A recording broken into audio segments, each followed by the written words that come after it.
সন্তানকে পড়ার টেবিলে বসার পর মাথায় হাত রেখে এই আমলটি যদি আপনি করতে পারেন, তার স্মৃতিশক্তি এত বেশি বৃদ্ধি পাবে আপনি কল্পনাও করতে পারবেন। সন্তান নিয়ে অনেক টেনশন আছে না? জুমা নামাজের পরে অনেকেই তো আপনারা দেখা করেন যে হুজুর একটু পানি পড়া দেন। আমি বলি যে কেন? বলে যে আমার ছেলে সন্তান মেয়ে সন্তান মেধা নাই, স্কুলে পড়ে অনেক পড়ে কিন্তু রেজাল্ট ভালো হয় না। আবার রেজাল্ট যদি ভালো না হয় এলাকায় মুখ দেখানো যায় না। এই ঝামেলার মধ্যে আমরা আছি না নাই?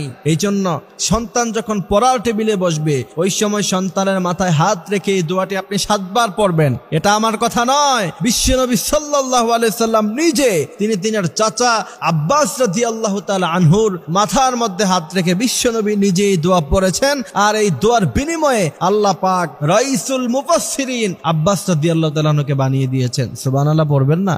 বিশ্বনবীর চাচা আসলেন, এসে বললেন, ভাতিজা যা বলো সব তো শুনি, কিছুই তো মনে থাকে না, কি করা যায়? বিশ্বনবী বললেন, মনে থাকে না কেন? তিনি বলছে, জানি না, ব্রেন নাই, মেধা নাই, মনে থাকে না, সব পড়াগুলি ভুলে যায়। বিশ্বনবী সাল্লাল্লাহু আলাইহি সাল্লাম তিনার চাচাকে ডাকলেন, ডেকে বললেন, চাচা এদিকে আসো। চাচার মাথার মধ্যে হাত রেখে বিশ্বনবী যেই দোয়া পড়েছেন ওই দোয়াটি বলছি। ওই দোয়া পড়ার কারণে আব্দুল্লাহ ইবনে আব্বাস যেমন রাইসুল মুফাসসিরিন হয়েছে, বিশ্বনবী তিনার মাথার মধ্যে হাত রেখে পড়লেন, আল্লাহুম্মা ফাক্কিহহু ফিদ্দীনি ওয়া আল্লিমহু তা'ওয়ীল। বিশ্বনবী এই দোয়াটা পড়লেন। আপনার সন্তানও যখন পড়ার টেবিলে বসবে ওই সময় পড়ার টেবিলে বসার পরে তার মাথার মধ্যে হাত রেখে আপনি পড়বেন, আল্লাহুম্মা ফাক্কিহহু ফিদ্দীন ওয়া আল্লিমহু তা'ওয়ীল। এইটা পড়ার পরে আপনার সন্তানকে কিছু গাইডলাইন দিবেন।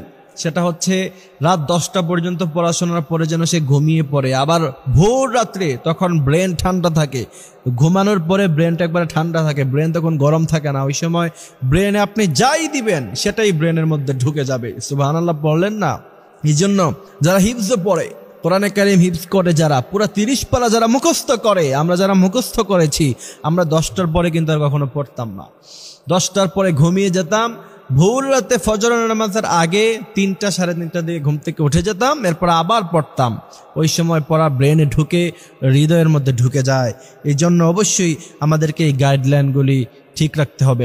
ব্রেন নষ্ট হওয়ার অনেক কারণ আছে। সারাদিন যদি আপনি মোবাইলে আজে বাজে জিনিস দেখেন, আপনার সন্তান যদি সারাদিন মোবাইলের মধ্যে আজে বাজে জিনিস দেখে, খারাপ খারাপ রিলস দেখে, ইনস্টাগ্রামে ভিডিও দেখে, তো এখন আপনার ছেলে সন্তান মেয়ে সন্তান হোক, তার তো ব্রেন নষ্ট হবেই।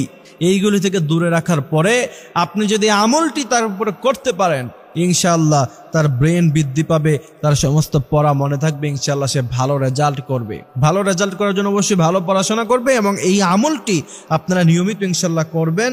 আল্লাহ সুবহানাহু ওয়া তাআলা আমাদেরকে এই কথাগুলি বোঝার মানার তৌফিক দান করুক। আমিন।